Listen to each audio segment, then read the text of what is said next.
Hi, and welcome back to Misquoted on Movies. I recently caught the movie Uncut Gems, and I absolutely loved it.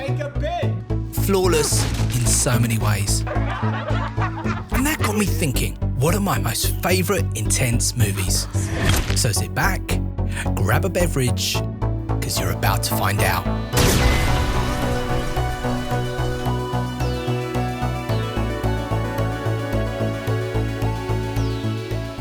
So first up is Apocalypto. It's a Mel Gibson movie who's a very divisive character, but I think he's a genius. Maybe I should feature him in a future video. Hit the comments if you want to see that video. So the movie features native Mayans in the cast. Many of them have no prior acting experience at all, but I'm happy to say they all bring their A game. The violence is brutal and the chase scenes are super intense, and I highly recommend this movie. Now, of course, I couldn't break down the most intense movies without including this movie, Children of Men. Alfonso Cuarón was experimenting with long continuous takes in the lead up to him eventually directing Gravity. The long continuous takes here are crafted with such expertise. And if you didn't already see my video, The Long Take Explained, click the link on screen now. Now, I'm keen to avoid spoilers, as I always do in all my videos, but rest assured there are some classic cinema moments in this movie, and it really is unmissable. In this scene, Cuarón and his DP put a camera in the car and remote controlled it to really place you in that scene. It's just beautifully intense. Now, upon researching this movie, I saw lots of reports about animals featuring in some way, shape or form in every scene, and if you look, you can see that this is true. This is a cute nod to Banksy fans, you guys will appreciate it, and hit the comments if you can spot what classic album is being nodded to here. You kill me. Now, if you follow me on Instagram, you'll know that I'm a big fan of 70s cinema.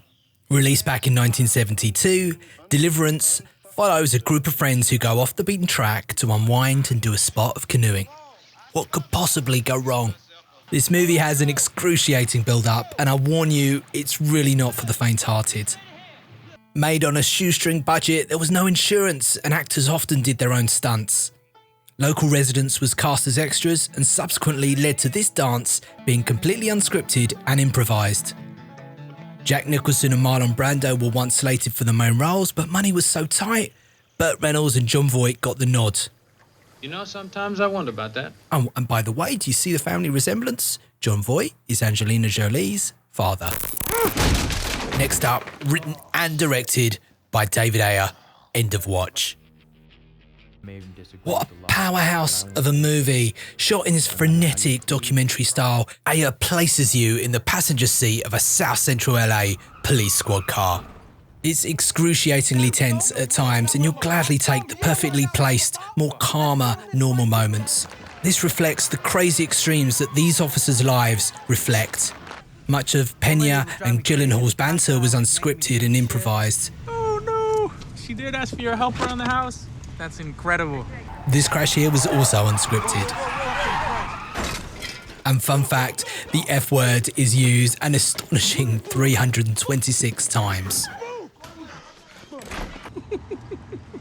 So sticking with freaking, I've now included The Wages of Fear alongside its superb remake Sorcerer. Clouseau won big for the original, lifting the Palme d'Or back at the 1953 Cannes Film Festival. The movie's intense, fearless, and ahead of its time in so many ways. Sorcerer aimed to retread that story, but focused a little more on the political climate within the story it's set. They're a fascinating pair of movies to compare. Clouseau, the maverick filmmaker, taking his audience for a trip, and Friedkin paying homage and attempting to retell to the masses. The finale of moving a truck full of dynamite through jungle terrain is simply unmissable. Pick your nose in this truck, you better clear it with me first. Because if you don't, I'm taking you and this nitro right into a ditch. Up next, Hotel Mumbai. Now, this movie wasn't on my radar at all. I have my brother to thank for the recommendation. The gripping true story of the Taj Hotel siege back during the terrorist attack in Mumbai in 2008. I'll use all of the adjectives that I've already been using: brutal, intense, and we follow our cast make some unthinkable sacrifices to protect both them and their families. Highly recommended. This is George Miller. George Miller brought you movies like Babe and Happy Feet 1 and 2. And at the tender age of 70 years old, he directed possibly the greatest action movie of all time, Mad Max Fury Road. Tom Hardy seems to effortlessly glide into the role of Max, with barely any dialogue spoken throughout the whole film. Strong female characters, practical stunts and effects. This movie is a masterclass in how to make modern action.